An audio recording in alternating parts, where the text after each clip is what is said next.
Habari dear Loyolites wote, kwa majina naitwa Agribo Thomas.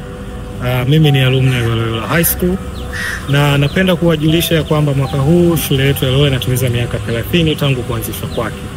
Katika hayo shule imeandaa sherehe na shamra mbalimbali kwa ajili ya kusherehekea, na moja ya shughuli zinazofuata ni usiku wa Loyola Family Dinner Gala.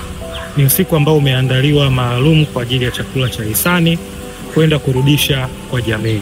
Kama ulivyo utaratibu wetu wa miaka yote, tumekuwa tukienda kufanya huduma hizi za kurudisha kwa jamii, lakini mwaka huu tunaenda kufanya ambayo ni kubwa na ya kipekee kama shule na kama wanajamii wote wa Loyola. Kuja kwako katika Family Dinner Gala ni kuja kushiriki katika tukio hili litakalofuata. Tutakutana wote usiku wa tarehe 21 mwezi wa 6 mwaka 2025. Kwa pamoja tufurahie, tukumbushane nyakati nzuri, lakini pia tuendelee kwenda mbele pale tutakapotimiza tukio la msingi zaidi. Natumai tutakuwa wote. Asante.